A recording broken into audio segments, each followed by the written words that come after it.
Bonjour à tous, démystifions l'audio et l'acoustique épisode 2 où je vais aborder un sujet hautement polémique. Est-ce que la qualité sonore des disques vinyles est réellement meilleure? Alors vous le voyez derrière moi, il y a un disque vinyle accroché au mur. Alors je vous rassure, je ne mets pas les disques vinyles uniquement en décoration. J'écoute aussi bien des disques vinyles que des CD. Donc pas d'a priori de mon côté, juste des faits pour démystifier tout cela. Certains prétendent qu'avec le disque vinyle, on aurait toute la quintessence du son, puisque le signal n'est pas échantillonné. Alors il est vrai que le CD est échantillonné à 44 kHz, c'est-à-dire que chaque seconde, on prend 44 000 échantillons. Shannon a démontré en 1949 que pour un signal à spectre borné, c'est-à-dire avec une fréquence minimale et une fréquence maximale, eh bien on est capable de le reconstituer intégralement lorsqu'on l'échantillonne à partir du moment où on l'échantillonne à au moins 2 fois sa fréquence maximale. Or, vous le savez, l'être humain entend jusqu'à 20 kHz. En fait, ce sont les bébés qui entendent jusqu'à 20 kHz. Vous qui m'écoutez perdez des capacités auditives dans les aigus depuis que vous êtes né et vous n'entendez plus réellement jusqu'à 20 kHz. Mais globalement, ça veut dire que le signal que l'être humain écoute est à spectre borné. Et donc, si on l'échantillonne à 2 fois sa fréquence maximum, eh bien, on est capable de le reconstituer intégralement. C'est pour ça qu'on échantillonne le CD à 44 kHz. On a pris un peu de marge, 44 divisé par 2, ça fait 22, afin de pouvoir derrière le reconstituer. Donc en théorie, on est capable de reconstituer intégralement un signal et retrouver toute sa quintessence à partir du moment où il a été échantillonné correctement. Alors le terme correctement est important parce qu'en fait, c'est pour ça que le CD a mauvaise réputation, c'est que les premiers lecteurs CD, cet échantillonnage n'était pas fait correctement. Il faut des filtres qui soient tranchants, il faut de bons convertisseurs, et les premiers lecteurs CD avaient des filtres avec des non-linéarités qui créaient des intermodulations, et les convertisseurs n'étaient pas top, ce qui fait que les premiers lecteurs CD ne rendaient pas toute la promesse qui était vendue, et donc on pouvait être déçu de l'expérience sonore qu'on vivait. Mais aujourd'hui, ce n'est plus le cas. Enfin, rendez-vous compte que même si on trouve de plus en plus de disques vinyles sur les étals de vos disquaires, ils ont été très probablement enregistrés avec des techniques modernes d'enregistrement et donc de l'échantillonnage. Alors certains me rétorqueront qu'avec le disque vinyle, on peut aller beaucoup plus loin en fréquence. Mais comme vous entendez que jusqu'à 20 kHz au maximum, eh bien, ça ne sert à rien, à moins que vous soyez un chien ou une chauve-souris. Il convient cependant de noter que l'échantillonnage se fait en fait en 2 dimensions. Alors, il y a la dimension temporelle que j'ai évoquée précédemment, mais il y a également une dimension en niveau. En effet, à chacun des échantillons, on associe 65 536 niveaux possibles. D'où vient ce chiffre? En fait, il vient du fait qu'on échantillonne sur 16 bits. Donc cet échantillonnage à 2 niveaux se fait à 44 kHz sur 16 bits. Donc vous voyez, en une seconde, 44 000 échantillons, 65 536 niveaux possibles, on est loin de la caricature de l'échantillonnage qu'on peut avoir habituellement. Alors oui, avec le CD, on peut aussi avoir toute la quintessence du son.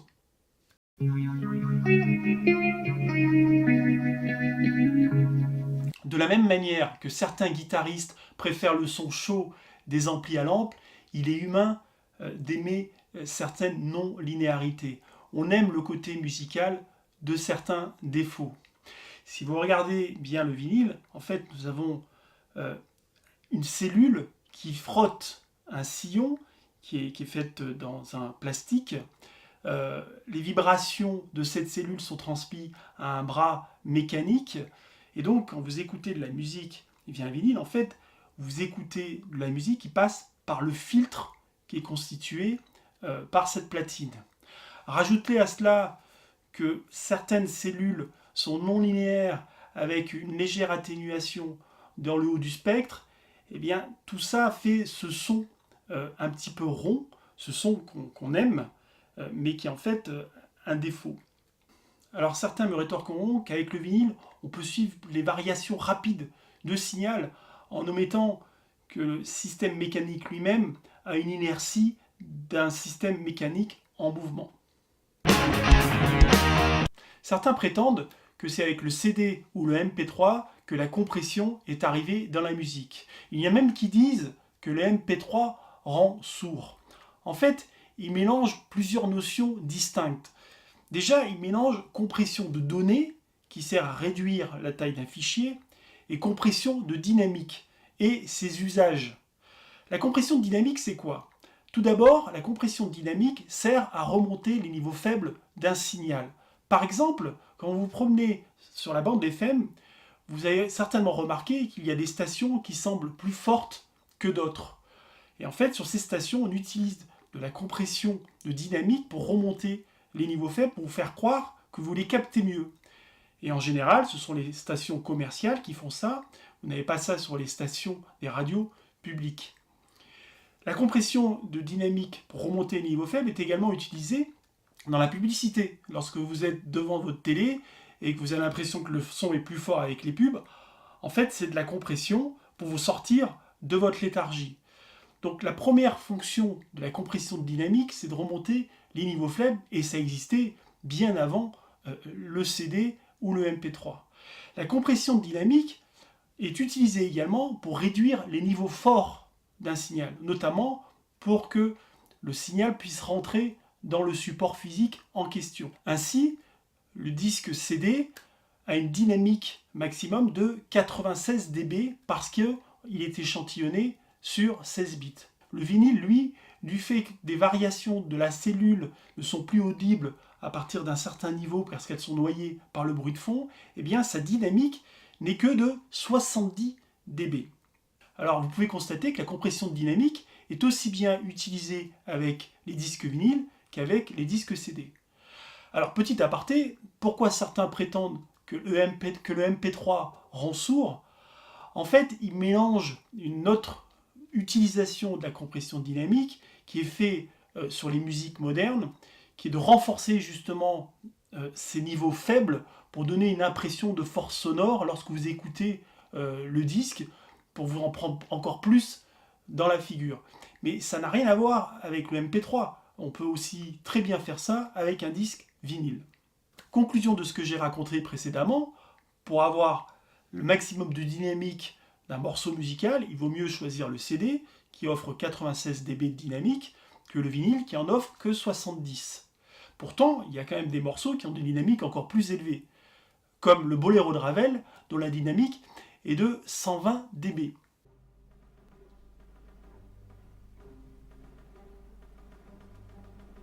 Comme vous le savez, le Boléro de Ravel est un morceau qui va crescendo sur les nuances et sur le nombre d'instruments. Ainsi, le niveau sonore est au début très faible, pianissimo, et le morceau se termine avec un niveau sonore très élevé, fortissimo. Comment les ingénieurs du son ont réussi à faire rentrer un morceau de 120 dB de dynamique dans un support qui fait que 70 dB de dynamique? Alors ce que je vais vous dire va peut-être vous dégoûter du vinyle à tout jamais. Mais bon, je vais vous le dire quand même. Donc en fait, le Boléro de Ravel, c'est un morceau qui est un peu comme un escalier. Ça monte comme ça à chacun des marches du crescendo. Et ce qu'on a fait pour le faire entrer sur un disque vinyle, et bien en fait, au fur et à mesure que le morceau avance sur les pam, papapapam, papapapam, pam, pam, et bien on baisse le niveau. Donc en fait, au lieu d'avoir un escalier, on a plutôt une scie. Alors rien à voir avec le scie de la musique, hein. Je parle d'une scie en termes d'image.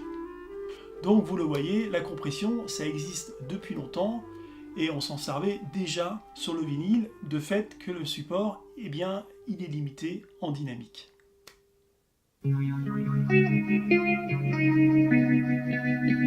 Alors comment cela se fait que certains d'entre vous préfèrent le vinyle, alors qu'on l'a vu, c'est un support qui présente certains défauts, comme la coloration du son ou le manque de dynamique?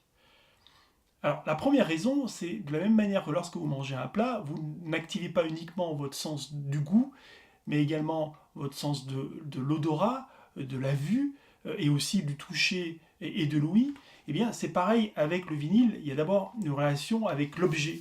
C'est un bel objet qui a du charme et ça joue dans la perception que vous avez du support et du ressenti que vous allez avoir ensuite.